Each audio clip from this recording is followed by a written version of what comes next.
हमेशा से ही हमें खोए हुए शहरों की कहानियां खींचती रही हैं, है ना? जरा सोचिए, एक ऐसा शहर जो पूरा का पूरा सोने और क्रिस्टल का बना हो और फिर एक दिन बस समंदर में समा जाए। आज हम ऐसी ही एक कहानी की गहराइयों में उतरने वाले हैं। और यही वो एक सवाल है जो सदियों से खोजकर्ताओं से लेकर इतिहासकारों तक सबको परेशान करता आया है। एक ऐसी कहानी जो किंवदंती और सच्चाई के बीच की लकीर को बिल्कुल धुंधला कर देती है। तो चलिए मिलकर इस रहस्य से पर्दा उठाते हैं। हर महान कहानी की एक शुरुआत होती है और द्वारका की कहानी, इसकी शुरुआत होती है युद्ध से, विनाश से, एक ऐसी जगह से जहां शांति बस एक सपना बनकर रह गई थी। सोचिए, मथुरा की धरती खून से लाल थी। सम्राट जरासंध की नफरत की आग में पूरा का पूरा राज्य जल रहा था। एक बार नहीं, दो बार नहीं, पूरे 17 बार उसकी सेनाओं ने मथुरा के दरवाजे खटखटाए।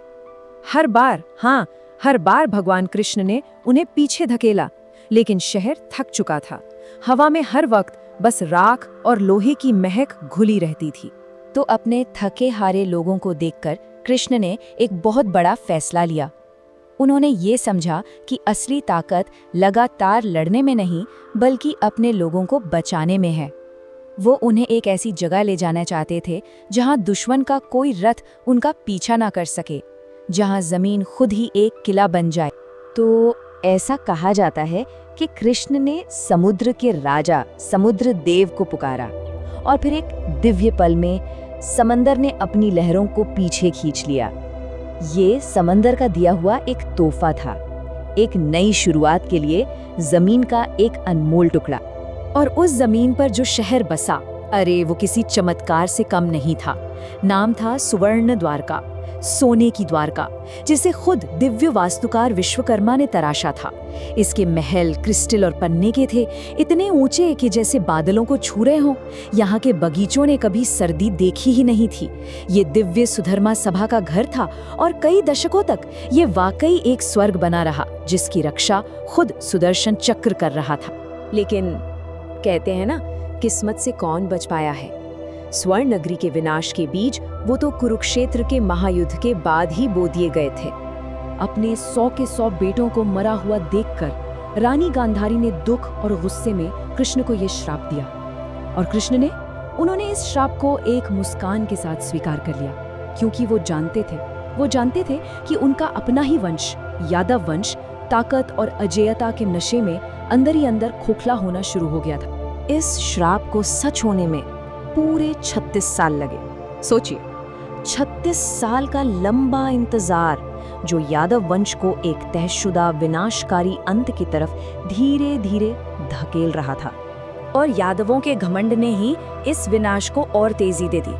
हुआ ये कि कृष्ण के बेटे साम के साथ कुछ युवा राजकुमारों ने मिलकर ऋषियों का मजाक उड़ाया।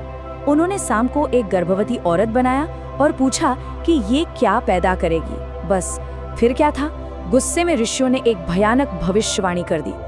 ये एक लोहे का मूसल पैदा करेगा जो तुम्हारे पूरे कुल को खत्म कर देगा। अब इस श्राप से बचने के लिए उन्होंने उस लोहे के मूसल को पीसकर समुद्र में फेंकवा दिया। लेकिन किस्मत को कौन टाल सकता है।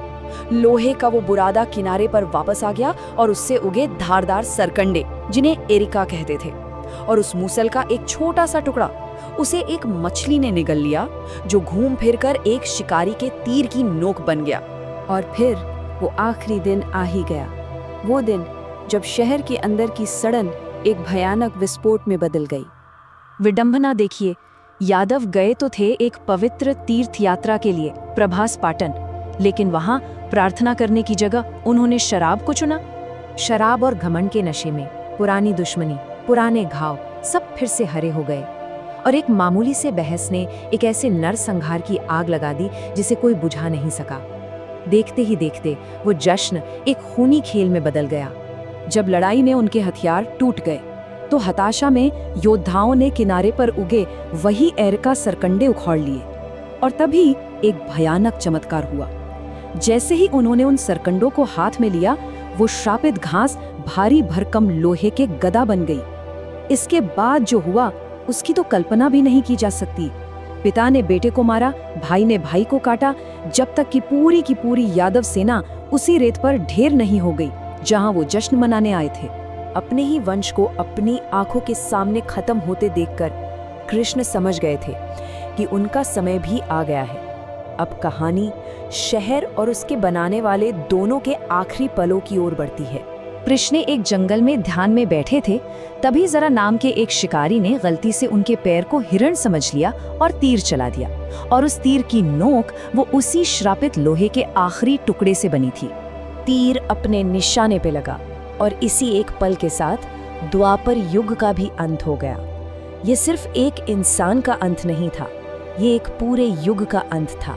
अर्जुन बचे खुचे लोगों को लेकर शहर से बाहर निकले, और जैसे ही आखिरी इंसान ने शहर का दरवाजा पार किया, समंदर से एक गहरी भयानक आवाज उठी। जिस समंदर ने द्वारका को जमीन दी थी, आज वो अपना कर्ज वापस लेने आया था। लहरें सोने के फाटकों से टकराई नहीं, वो उन्हें तोड़ती हुई, क्रिस्टल के महलों को निगलती हुई और उन खूबसूरत बगीचों को डुबोती हुई पूरे शहर में घुस गईं। अर्जुन और बाकी बचे लोग बस डर और हैरानी से देखते रह गए कि कैसे वो चमकता हुआ शहर लहरों के नीचे समा गया, जैसे वो कभी था ही नहीं। और बस इस तरह द्वारका एक कहानी बन गई, एक किंवदंती, एक ऐसी कहानी जो आज भी समंदर के नीचे मिले उन पत्थरों में गूंजती है, जो हमें उस स्वर्ण नगरी की याद दिलाते हैं और ये सोचने पर मजबूर करते हैं कि क्या ये सिर्फ एक कहानी की या हमारा भूला हुआ इतिहास।